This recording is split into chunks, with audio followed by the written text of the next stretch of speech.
104.9 XFM. You alright? This is Karl, producer of Ricky Gervais and Steve Merchant. They're not about today. Ricky's on holiday. Steve couldn't be bothered. So I'm left here with all the DATs. That's a digital audio tape of all the shows they've done since they've been here over the last, I don't know, year and a half or something. So we'll play you some of the best bits. Alright, so here's the first bit. I had some exciting news this week, Karl. You'll be pleased to find out. I'm worried that you might get a little bit jealous because it's obviously going to impact on your world quite strongly. Because I know you think you'd like things to be quite samey. You like the status quo to be maintained. You like the fact that in the past, we've had some crosswords. Because I remember. What did you think of me when I first walked in? When I first came in on the first day of XFM? I don't know why you're making a big deal out of it. Because I'm just being honest, though. I'm just being honest about a lot of people who see you for the first time sort of go, well, he's a bit weird. I know that, Steve, that you brought it up, and then you're again. But I'm sure that wasn't what he said before. No, did he say before? He's a bit weird. Yeah, he looked at you, and I could see by the look on his face. You know when your kid, and your kid's sort of scared of something, and they go, "Why's your kid?" And goes, "Oh, he doesn't like pigeons or spiders." Right. It was like that when I saw Karl, and I brought you in, and I went, "What do you think of that, Karl?" I could see the look on his face that he was disturbed. Sure. And then, as he said, you get used to it, don't you? Yeah, you get used to it. And you have changed a little bit. Your hair's a bit smarter now, and you got some nicer glasses and that, I think. Or I might have just got used to it. Whoa, don't bring it up, Steve. Don't look at me like that. So you say that you think some other people in the office thought the same? Do you know that for sure? Karl. Did you discuss it? Karl. Yeah, I think they do, yeah. Okay, leave it there then. But not just in the office, as you walk through the building. Oh, it's worse than you ever thought. Well, no, it's not worse than I ever thought, because as you well know, Ricky Gervais, what did I do on Thursday morning? Oh, is this the thing... For those that perhaps are not of the female persuasion listening, there's a magazine. Apparently it sells quite well. It's one of the sort of female, issues magazines. I think it's called Company Magazine. It's like your sort of, I guess it's a bit like your Moore or your Vanity Fair or whatever. Anyway, they run every year the 50 most eligible bachelors in Great Britain section. Ding dong, hello. Who's in there this year?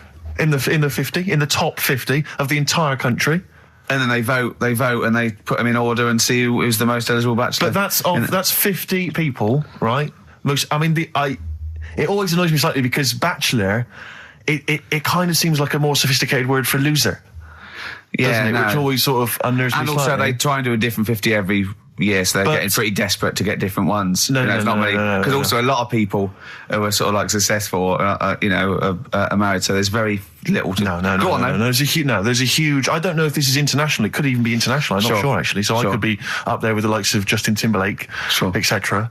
So Fred Durst... Yeah, that sort of person, So anyway, this is what's exciting, right? Although I'm slightly frustrated because they were telling me that last year... All right, because what happens is the readers of the magazine, they vote for who they think is number one most eligible bachelor, right? Last year, the prize was a 2-week trip in the Bahamas. Okay, this year I'm rather annoyed because all I'm going to win is a moped. That's the prize this year. That's the prize this year. A moped. Whoa! Backtrack. What? Sorry. Last year was a 2-week trip to Bahamas, and this year just a moped. All I'm going to get is a moped. All you're going to win is a moped. Yeah, you got no chance. You've got no chance. Who else is in it? Well, I mean, I don't know lots of people you've never heard of. I know Duncan from Blue. Ding. So you're second to him at least already. I imagine you're going to come behind the other 49. Because there are people voting for me. They get to vote for me. Yeah, Steve. They'll see my photo and then they can vote for me. Yeah, according to Heat, I was 22nd most sexy man in the world. I better take that helmet back. I would. Hey, Rick, you may remember that last week we opened with some quality knob news. Knob news, yeah. It was Hitler's knob. Hitler's knob was one of them. That just sparked off into a whole bunch of other kind of knob-related discussions. Yeah. And I'm pleased so far to see that we're almost at the halfway mark for this first hour. And so far we've only talked about nudity and/or Todgers. Yeah. So excellent work from us. Well done, lads. Yeah. I'm looking forward to Dr. Fox and the rest of the Sony award committee listening to this one. Yeah.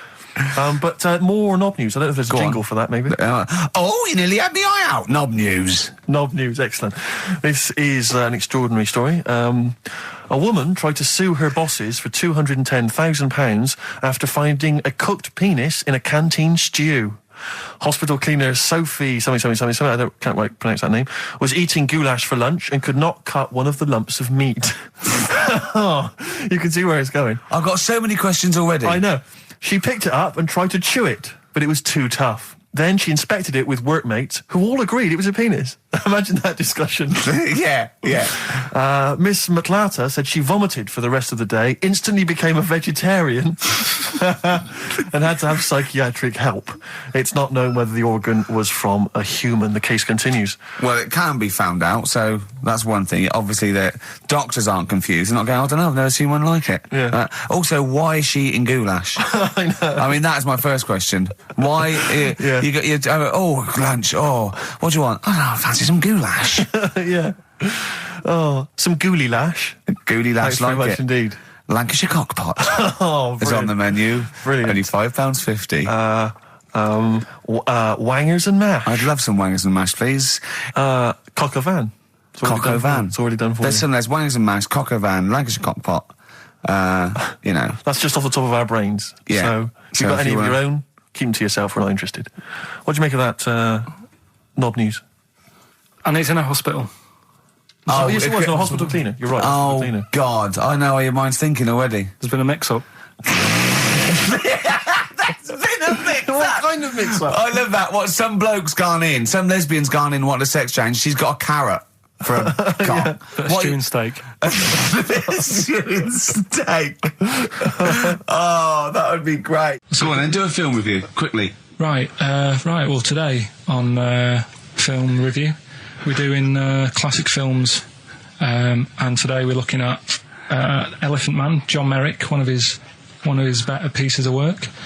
It's a sad film. I've never really been able to watch it all the way through. Sorry, John Merrick's better piece of work was him being the Elephant Man, played by John Hurt. Yeah. Go on then. Sad film. When I was younger. Tell us a bit about it. What is it about? Who's John Merrick? It's about a fella who's got a funny head. Right, tell us this. And, he lives in, I think he lives in London, in like about the 1930s or something like that. And he's being picked on all the time and stuff. And first time you watch it, you'll probably cry a bit. And then the second time you watch it, you're just sort of thinking, God, that would be bad. Sort of having a head like that being picked on all the time. Then the third time you watch it, you might think, how does he get his jumper on? Then, I don't know, I'm probably bored of it the fourth time. but it's well worth watching, so Elephant Man. Brilliant. Yeah, see it. Brilliant. I think if you want to get on TV, Karl, you'd be better as the subject of maybe like an omnibus documentary. Living with Karl. XFM 104.9, Ricky Gervais, Steve Merchant, Karl Pilkington. Tell us about this monkey, Karl. You're going to love this one, Steve, right?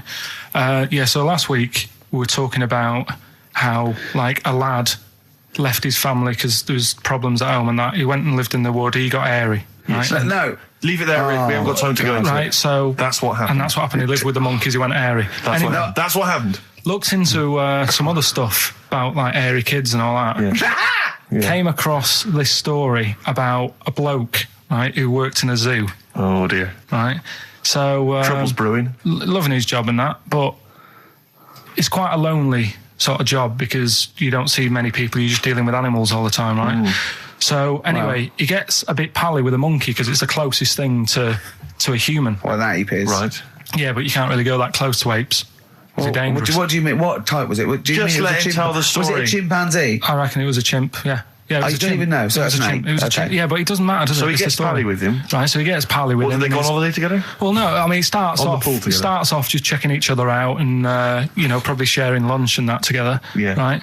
Anyway, this goes on for a while. They're getting on well on that. And then after a while, right, the monkey starts sort of imitating him a bit more and sort of walking upright. Oh, God. Yeah. Right?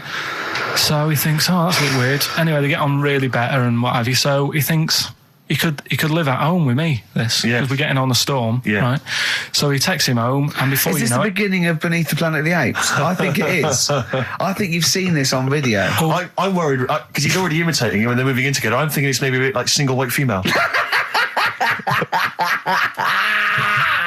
Single White Zookeeper. Oh, brilliant. Right, so anyway, so he's moving in, and it's getting used to sort of the normal human life. He's having a cup of tea in the morning. Yeah, PG tips. He finishes the day off with a dear. Finishes the day off with what? He doesn't have to move a piano at one point, does he? He finishes the day off with a little brandy. Yeah. He pours himself on. Is he wearing a smoking jacket? Yeah, I'll tell you what, Carl, you're a maniac, mate. No, this is why it attracted me. It's amazing, right? So he's having his brandy and that, loving his life. Next thing you know, he sort of, I don't know if he loses it or he gets shaved, but the top half of his body is hairless. Right, apart from his head. Right, so he's got a nice. So it's the opposite of the kid. Well, yeah, this is what I'm saying. That would happen. Right. Well, hang on, but so you don't know if he's shaved or if it's How did it say? Then the hairless. What? I'll bring it in for you, the story, and then you can see if I've gone wrong. Keep going. So anyway, so this is going on, and he's having a great life. Then the zookeeper starts getting a bit annoyed because he's having a better life than the zookeeper. The zookeeper's in the zoo. This is such so the zookeeper's still got to do a day's work. The monkey's at home, he's partying. Well, he gets to a point when he says there's no point you coming in to the zoo because the whole reason of you being there was because you're being kept there. Right. And he didn't want to bring the memories back, so he said, you stay at home. So you're talking such... Just let him finish. God, I don't know if I can sit here and listen to this drivel. I'm fascinated. It's nearly over anyway, right? It sounds extraordinary, Karl. So he's walking up, right? He's having a tea in the morning, finishing the day off with brandy. Gets a bit out of hand, only tries it on with the zookeeper's wife.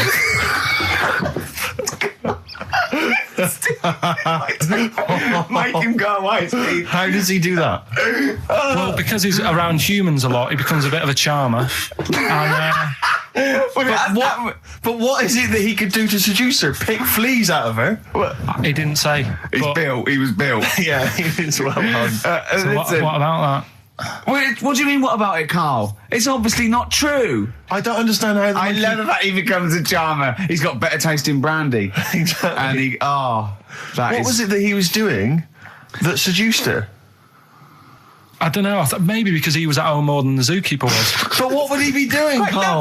He's not going to be talking with her. They're not going to be playing Trivia Pursuit. Maybe she liked the silent type. He didn't go into that. He just said that's when the trouble started. Karl, play a record. Right. Is that what Suzanne did when she brought you in? That was Radiohead, and they're there. We're not here. All right, pre-recorded. Coming up is one of Karl's little things. Enjoy it. Something else we're giving away. The Shining. It's just more throwing away, isn't it? Once again, is it on video? Once again, it's on VHS. Just because you buy it out of your own money, Karl, stop being so mean. And I want to watch it tonight because it's one of those films that... So you're going to watch this video and then you're going to send it to someone as a prize? Yeah, it's one of them films that... Sorry, what you just said yes to that without blinking? Well, yeah. You don't think, like, Les Dennis doesn't have a quick go in the car on Family Fortune before he gives it away? It costs $5.99. Jim Bowen has a go at those his and her towel racks. It costs $5.99, Karl. Okay, this is Karl in the classic The Shining. And what's the question? Well, we might ask that afterwards. Okay, then. Fine. Still trying to write the book then? Yeah? Yes. Good. Funny, someone told me the other day, weird thing about a typewriter, the top row of letters, the longest word you can write is typewriter. I'll just show you.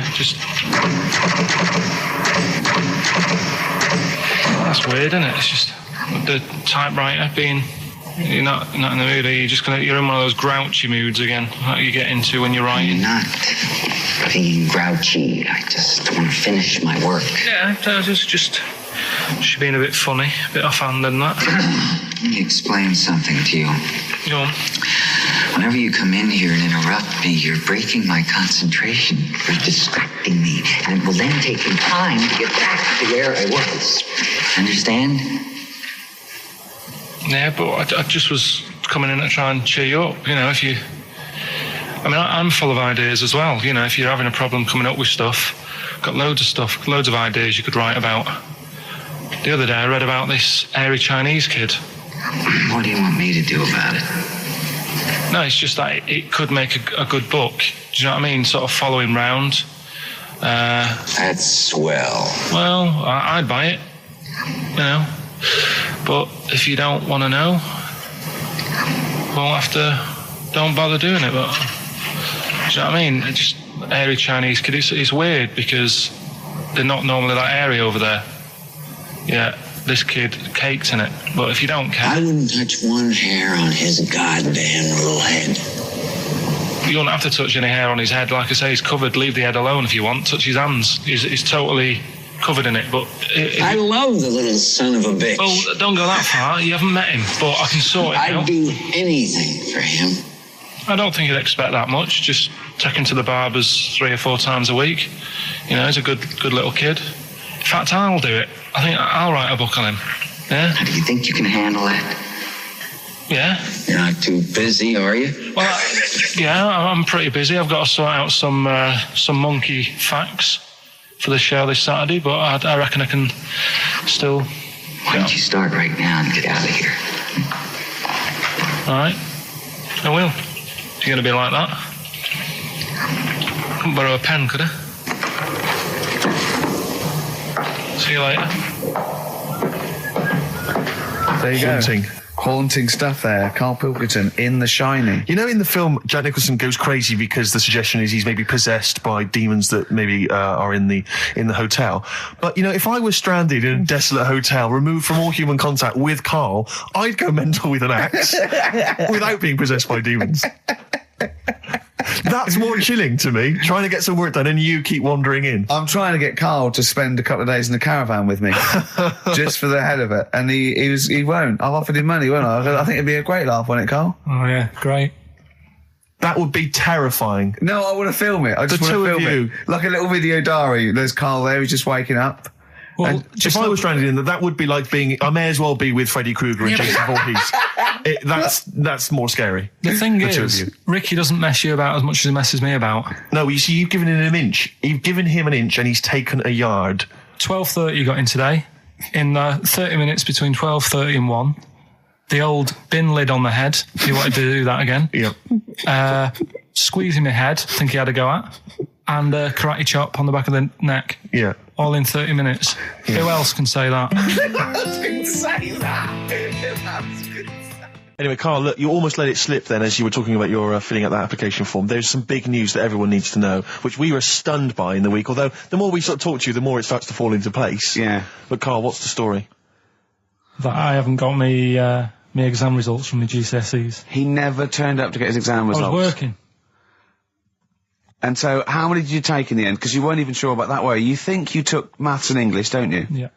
And you think you've handed in the artwork for art, don't you? Now, art was continual assessment, wasn't it? Coursework. And what was it that you made? I made a man sort of putting his arms into a car.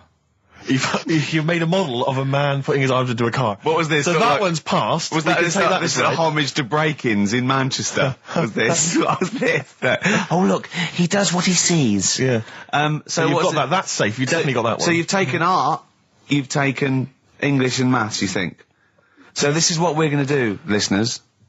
We're going to try and find out his exam results for him and tell him next week. Live on air. We're going to call his school, we're going to try and track him down, and we are going to have a little envelope, and we are going to give Karl, at the age of 29, his O-level results. GCSEs, yeah. Now, Karl, so you took maths, yeah. You think, you took English, do you remember turning up to do those? Do you remember sitting in the room filling in the forms? Yeah. Okay, and how did you feel you did? I don't think I did well. You don't think you did well? Did you revise? No. Why didn't you revise? Because I don't really believe in it. Okay. Well, it's just that if you don't know it, then you don't know it. You shouldn't have to start looking at a book. If I went to like the hospital, yeah, and the doctor said, "Oh, you need your appendix out," but hang on a minute, I've just got to read up on it. Yeah. that isn't good enough. Okay. He should know, and that's the way I feel about it. To be fair, though, He did do the revision beforehand. yeah, they don't usually pass on, maybe when they're in practice. Yeah, 7 information they years down took the in line. by osmosis. Yeah, yeah, and bloke comes in and goes, "Can I just see what you did with that?" And I goes, "You've passed." Yeah. Phew. That's a good one. Yeah. Good job I watched Casualty. You don't talk to anyone, do you, in the week? You just hide in your little sound booth thing, and you really don't talk to anyone, do you? Much? Not really. No. I mean, you might call up. Yeah. But no, I keep myself to myself. Yeah. Then you don't get bogged down in the office politics and stuff. Yeah. Is there a lot of office politics here? I don't know. I don't get involved in it. Oh, yeah. Proved your point. So when we're away and we're out of action, who, other than Suzanne, who will you talk to of the day? How will you get a sort of feedback from the world? How will you get sort of input and... I always, if ever I've got a question on anything, the internet's sat there and I can just go online and find out. The internet is good. It's brilliant. But it's not all verified. It's not all necessarily factually accurate. Anyone can put things onto the internet. It's it's freaks and things that put on things one, right? Here's one that I read in a week, right? Go on. About this woman. Yeah. She was a bit of a punk. And to get her hair done like she wanted it. Super glue. Right, no. She got lard. Apparently it's a popular thing, you might know. Put lard on your head. Yeah. And you put it in the oven. Now, apparently the heat that you get from the oven is different from the sort of heat you get from an hairdryer. Right? And she had to do that to get the style that she wanted. But anyway, she comes into money or whatever, treats herself to a microwave. Right? It's not true. Opens the door, jams the things, the little catch. So the microwave works. She jams it with a screwdriver or a knife or something. Yeah. Puts the microwave on, sticks her head in, boils her brain. Don't be ridiculous. Right? Well, why is that ridiculous? Boils her brain. She boiled her brain. She boiled her brain. And this is what's good about the internet. I went straight from that, and there was a subject about brains. And do you know that Russell Crowe, when he dies, he's given his brain to charity or something, some sort of some people who can do stuff with it. She gave hers to Pot Noodle. Vesta. Yeah. Oh, That's boiling the a sort of skull. Yeah. It's not true. No. It's not true, Karl. Just urban myths. Someone made it up. Yeah. For a laugh. They're just too convenient urban myths. Everyone's you can tell an urban myth's not true because it's always this happened to a mate of mine, and when you say what happened then, they go, don't know, that was it. Was it?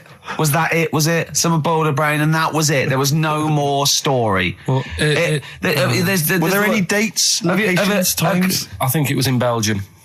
That is a blinding record. And before that, Rick, what do you make of those adverts? They were great, weren't they? I like them, yeah. I'm going to buy all them products on the way home. And that's endorsed by Ricky Gervais. He's won awards. Yeah. Rick, do you remember this? This was a hilarious moment. No, you'll remember this when you hear it. It was when Karl said something that was basic. Well, I think for a lot of people it sounded like a lot of old bollocks. Man grows penis on his arm. I mean, why people are constantly losing their penises around the world? I have no idea. But why? I didn't realise it was a bit. What do you mean why on the arm? It's just a graft, isn't it? Yeah, but put it on like your buttock or your side. You can't wear a short sleeve shirt. Why do they've done that before? I don't understand it. Why not just graph it onto the side of your leg or something where it's high up, close to where it should be?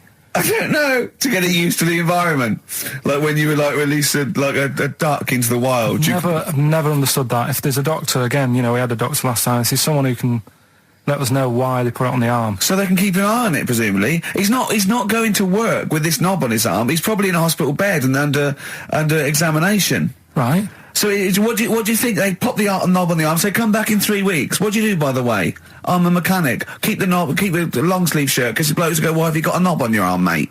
What are you talking about? He doesn't go back to normal as a teacher. Sir, what is it? What is it, Simpkins? You got a knob on your arm. No, don't worry about that. Do your maths. What do you think this bloke's walking around with a big knob coming out of his arm? Why on the arm?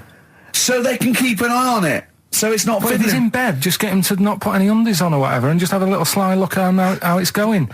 Even in hospital, if you're in a shared, little hospital room, people going, oh, I've had heart problems. What's your problem? He's there with his arm out. He's It's not that. Yeah, but I don't think it counts as indecent exposure when they're grafting a knob on your arm, sticking that up the bed. Imagine if he's driving, he's just got it out the window. People driving by. Yeah. In fact, at the end Is that bloke giving me the finger? At the end of the man grows penis on his arm story, it says, a Moscow surgeon said the man will be able to have sex in a few months. He said, women will never suspect. But what kind of a doctor talks like that? Yeah. I'll tell you, it's his cock now, seriously. The birds will never know. He'll be able to go berserk. Yeah. They'll never realise we grew it on his arm. That is unbelievable. Will he have a little scar on his arm, do you think? Yeah. I don't get it. Like I say, 83936 if there's a doctor out there. Or indeed if you've ever grown... Or a tailor. Making you a shirt. What side do you wear your cock on, sir? It's on my left arm. So let's take us back a few steps, Karl. What's the story? Right, so I did some research, right?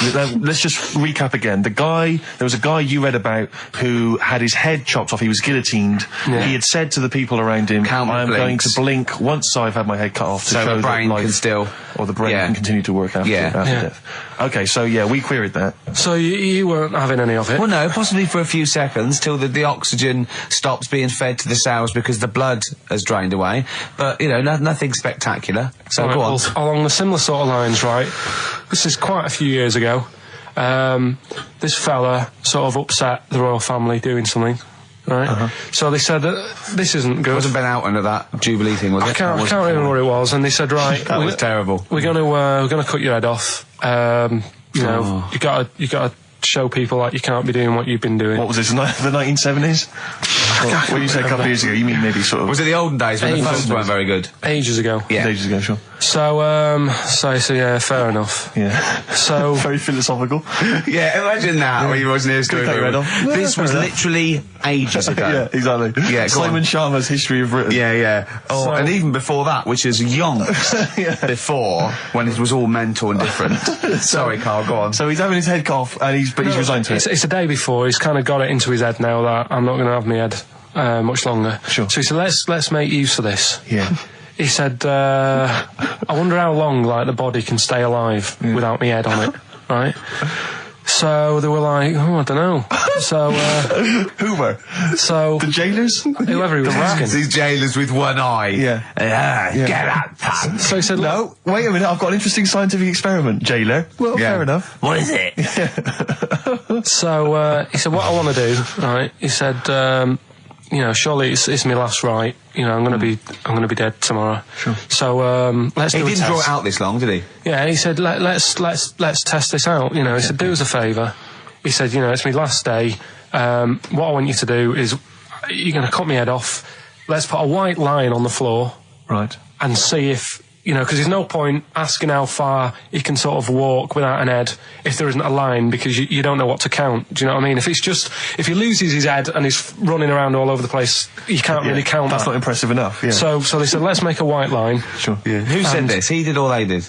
I think they started to join in with him and saying, well, let's make this a... Sure. You guess it. Go on. So... they got Norris McWhirter down. The Guinness people. Oh. Yeah. So they said, let's get this white line. Yeah. And dedication's all he needs. We'll do this tomorrow. And he said, all right, then I'll see you in the morning. I'll see you in the morning. Night, sleep tight. Bye. I love the fact that Karl knows exactly what was said. That's beautiful. Yeah. He doesn't know the story or what order it is in or when but it he was. knows exactly what was said. But he knows the intricacies. All right then, see you in the morning. Bye. Oh, kissy. Oh, I'm not like that. Oh, you joker. Don't let the bed bugs fly. Yeah. Anyway. So he gets up. Do you want a paper tomorrow? No, I'm all right. Go on. He gets up and they say, right, today's the day and that. And he said, well, I've got used to the idea. So here's a white line for you. Got used to the idea. Go on. So they go, right, are you ready then? And he said, go on. And they cut his head off. And the body walked 32 steps without a head. Wow. 32 steps. Incredible. And that's the lesson, really. Did it get as far as it walked along the white line, did it? Yeah, it stayed along the white line, did 32 steps, and then started to stumble a bit, and it just fell over. Yeah. But, it was a test that your body can still keep alive for a little bit. Yeah. When you've lost your head. Absolute twaddle. Absolute twaddle. What do you reckon you can do then without an head? How many steps? Nothing. There'd be muscular spasm, right? Yeah. It would twitch a bit. Yeah. You could not distinctly take 32 steps. The body don't... Yeah. Is the doctor still on the line? Yeah. The fella that bought 6 parrots. Yeah. And, you could have got 32 steps. Right, so you don't believe that. Doing a bit of line dancing. Right, you don't believe that, but something that you do believe that a cockroach can live a week without an head. It can. Slightly different kettle of fish there. Why? Wow, insect to human is what I'm thinking. Yeah, that difference. There's not that much difference in some insects. Do you know that a snake has a heart and lungs and kidneys and stuff? Go on. No, well, I'm just saying. So? You're making out as if like they're a totally different, like... species.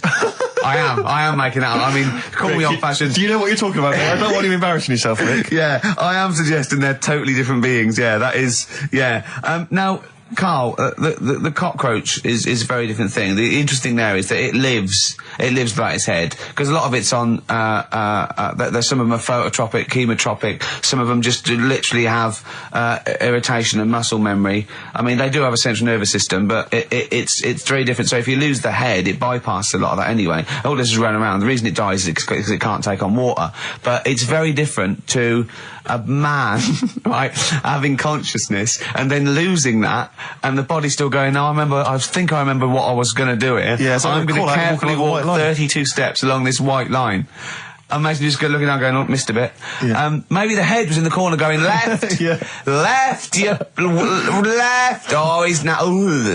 Well, let's just put it out. I mean, if anyone listening has maybe had a relative beheaded, maybe in a horrendous car accident, but they got up, maybe they went for a walk, they had a little chat before they passed on. Karl. Get in touch. Karl, you are my favourite being.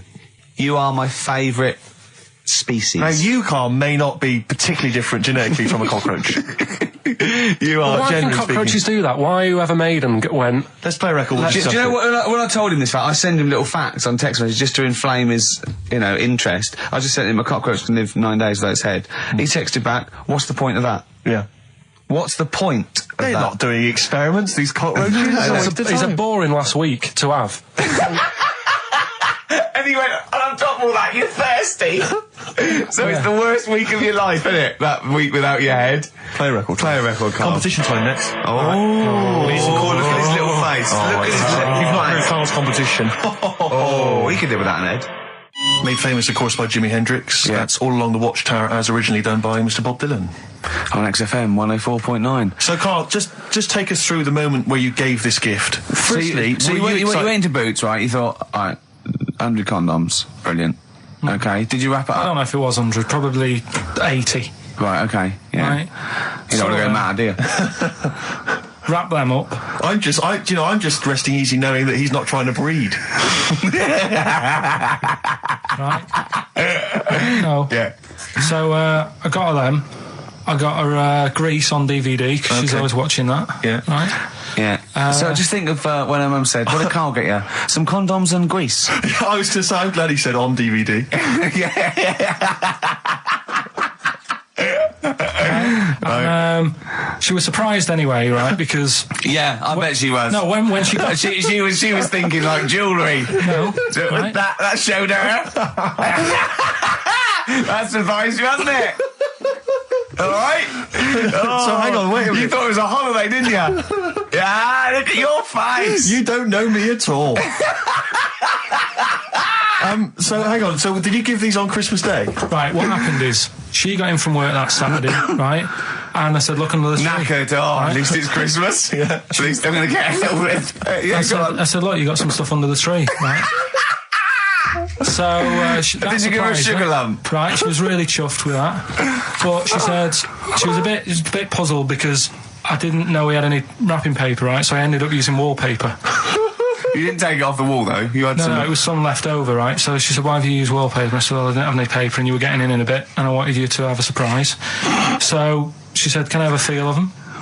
I said, no. Presents. You thought, right, I've got the right thing. Yeah. Right. And then Christmas Day, I said, no, don't get carried away. It's nothing really good. You know, we said we weren't going to buy each other much. So there you go, open them. Yeah, go on. And can I just ask, had you received your present from her yet? Yeah. So what had you received? What did he have? Had some shoes. Nice. Right. Getaway game for PlayStation. Nice. I'm just totting up the value of those. Go on, yeah. And just also think about how much fun and pleasure you get from them. Although, of course, condoms, I can see the the appeal. Well, okay. So I think but also add to that bit 150 quid for a meal. If you're going to start totting up, 150 quid for a meal. I bought some shoes, 72 quid. Yeah, that was after the event, though. Doesn't matter. All right, so you received these, dare I say it, thoughtful and nice gifts. You handed over the box of condoms. They were wrapped up. She unwrapped them. Yeah. Go on, take us through it.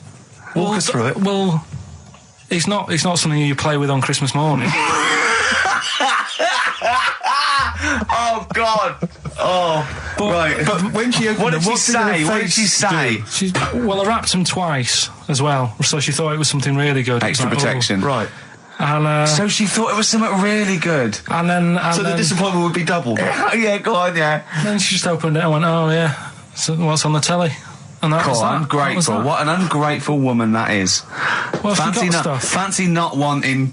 I told her a box of economy condoms from Boots. I said to her about the thing about, it's all about the surprise and that, innit? Yeah. You explained that to her? Yeah. What, after she'd unwrapped it? Yeah. Thoughtful. And she was all right about it. Yeah. She understood.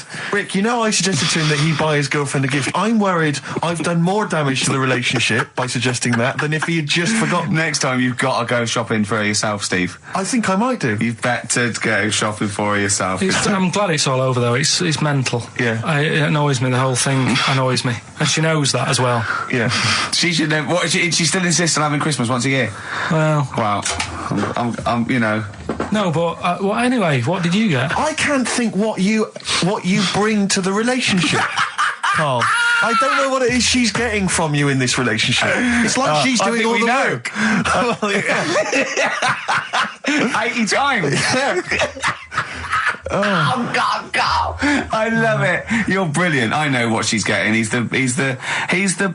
What? No, he's not thoughtful. No, but he's thoughtful. He's the best he can do with the brain he's got. Do you know what I mean? Right. He's doing his best. He's absolutely doing his best. There's no. He's working at the limits of his powers. Do you know what I mean? Though he's done as well as he can with what he was given. Sure. Yeah, and that's admirable. Yeah, it's like I think he's done better than you'd expect. I bet his teachers didn't even think he'd get this far. Do you know what I mean? What, find a girl? No, well, yeah, a job, a girl. Yeah. Do you know what I mean? Clothe himself. He's done really well. What do you think, Karl? You think you've done well? I think I've done all right compared to some of my mates. What are they doing now? Probably not that much. Do you know what I mean? Mrs. Matthews said I wouldn't be an high flyer. I think I'm doing all right. Yeah. Do you know what I mean? I have a holiday every year. Got somewhere to live and that.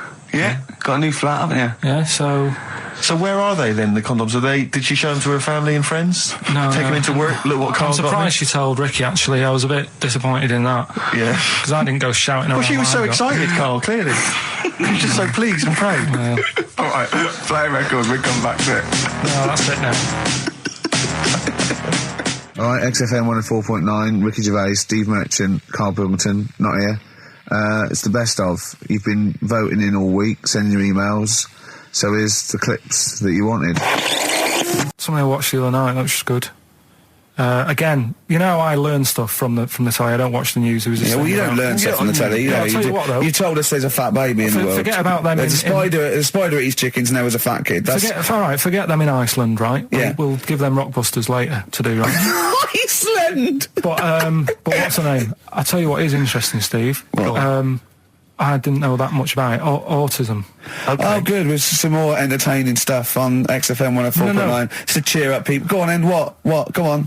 No, right. Have you heard about it, Steve? What autism? It scares me to death when he comes up, when he touches on a serious subject. We've been talking about wheeling a dead pope round, the Chinese don't age well, and ginger people are hated. And now we're going to touch on a really... I mean, my heart's in my throat. Go on, Karl, then. Tell me your insights to autism.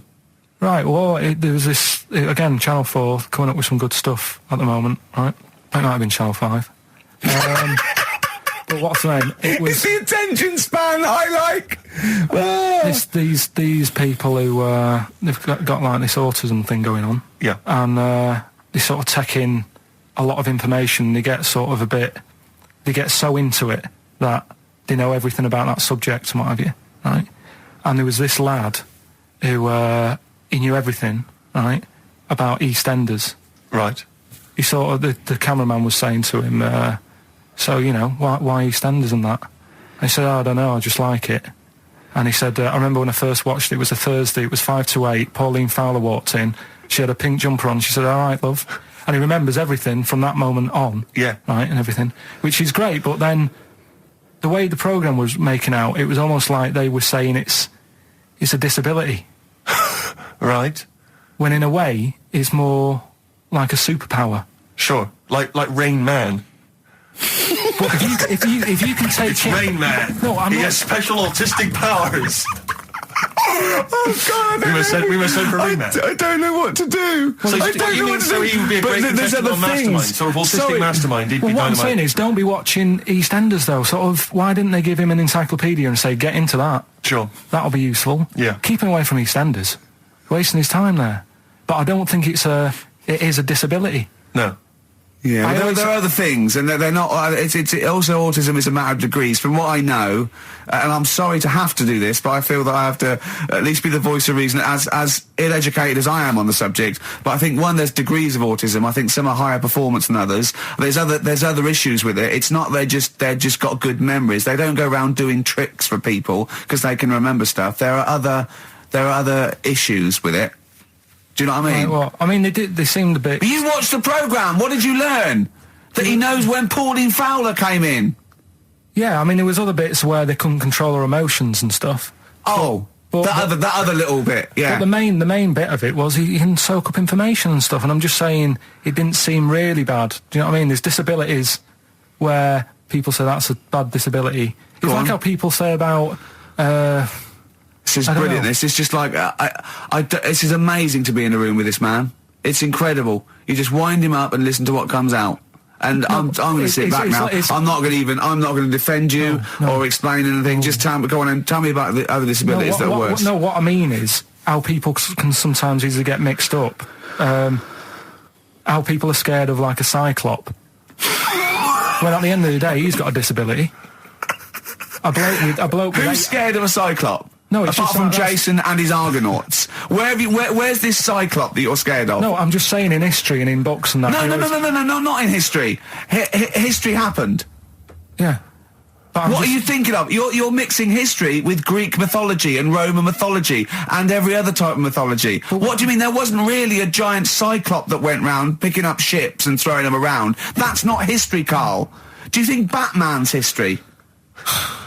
No, but it was ages ago, wasn't it, when we were sort of forming... No, I'm not saying it didn't happen ages ago. I'm saying it didn't happen. Well, it might have done. I mean, what's so ridiculous about a fellow with one eye? In the middle of his head, and he's big and scary and lives in a cave. Why is he scary? Because he's got... What if he had 8 eyes? I'd be scared of him. At the end of the day, he's got a disability... Oh, we'll talk about it in a bit. That's the sort of thing I think we need now, right? We've covered a lot of stuff. What, education? Teaching, yeah. Well, okay, what do you want to know? Don't know. Have you got something? Can you educate us on anything? I've been reading bits So could we bring back just for one night only, educating Ricky? Oh, I'm excited. Yeah? Do you think it warrants that? I don't know enough about it. Do you know what I mean? About what? It sounds perfect. Play the jingle. Educating Ricky, he's getting smarter. A couple of things happened in the week that I read about. Okay. Keeping up on what's going on in that. Sure. Yeah. One was about that Galileo fella. Okay. Was it about 1636? Was it? I think it might have been earlier. Bad. Go on. Did some stuff with light and that. He did lots of physical experiments, yeah. Is that it then, Karl, is it? He did some stuff with light and that. What did he do with light? What was that? Well, I think he invented the first... Telescope? Telescope. So I think it's a particular lens, though, and he did experiments where he dropped famously two different weighted balls from Pisa, and they hit the ground at the same time, showing that it doesn't matter, the weight doesn't matter, but air resistance does and stuff like that. I think he probably He explained it a bit better than that. Yeah, but I'm talking to Karl. Sure. Did they need to know He's stuff? just thinking about pizza. Yeah. Did they need to know stuff like that back then? What do you mean, did they need to know stuff like that? It's just... There weren't people going around going, I've got to drop these 2 things off the bleeding tower of pizza. I just don't know which one's going to land first. Yeah, I need to know. Why do you need to Bring know me that? Galileo. Yeah. It's for a bet. Yeah. No, but if I was knocking about then, I'd be like, stop messing with that. We need a telly. Or, do you know what I mean? I bet he thinks the Flintstones is real. I know. That'd be brilliant. That's what I'd do if I was a caveman. I'd make a telly out of rock. Yeah. And a pelican and a as car a cement that I just mixer. ran along the road with. Yeah, exactly. Yeah, we need a car. Yeah. Well, we haven't really got the internal combustion engine. Can you stick your feet through the bottom? Yeah, just get me a car, for Christ's sake. Anyway, so I learned that. And then... What? You learned his name. Yeah. Other people I learned the name of this week. Oh, if a chimp could watch telly. Go on, Karl, go on. Right. Badly drawn boy, born again. Right, just get this educating Ricky out of the way. So, Turkey, yeah. So what is this again? This is educating Ricky, is the tip included. Right. Apparently a fellow was on holiday in Turkey. He's just having a normal holiday. Weather's good. You know, he's having a good time. Waiters are all normal height. Yeah. He's having his meal. He hears a load of screaming going on in the kitchen. No. Has his girlfriend wandered in there? And they do, With a stepladder. the circumcised people in the kitchen, and apparently... What are you talking about? Whoa. Slow down. We were sidetracked there for a minute. What are you talking about? I'm excited about 2 things at once here. One, they circumcised people in the kitchen. 2, I guessed it was someone losing the end of their knob. He did, yeah. I started thinking like Karl Pilkington. Extraordinary. That is amazing. Apparently it was going on. It wasn't just a one-off either. Well, when I say a one-off, I mean they did it more than once. Yeah. Right. And there was it was there for a week, and apparently the first night it was quiet, and then the rest of the week, every day it'd be like having his breakfast, or even his lunch, or even his tea. Yeah. Right? He'd be doing it all day. Oh. You'd be hearing Lunch and screams. breakfast, fair enough, really. Yeah, Circumcision at tea time. Don't do that. And apparently it's a tradition over there. You can't even make a complaint about it. It's like, well, you should have found out before you come over. See, I can't believe this is Sorry, true. I'm a little I bit can't lost. believe this is He was in true. a restaurant, in a hotel, and there were people having circumcisions in the kitchen. Yeah. Is that right? I'm even worried that we're bordering on the racist here, suggesting that is tradition, that Turkish people cut the end of their cocks off in the kitchen. Yeah. At meal times. I think you're wrong, Karl. This just sounds ludicrous, Karl. No, I don't think it happens everywhere. Right. I think this Just in this This at this hotel. certain places, Certain hotels. certain hotels. What, is it like 2-star? Yeah. That, Why did he go to the Foreskin Inn? It was his own fault, wasn't it? so that Sorry, that's it, is it? Have they closed? Sorry, no, wait. That's the story. You educated me, right? Once a fella saw some Turkish people cutting the tip of their knob off in the kitchen. Thanks very much. Thanks very much, Karl. Got any more? Well, there's things you can learn from it. Either don't go to Turkey. No!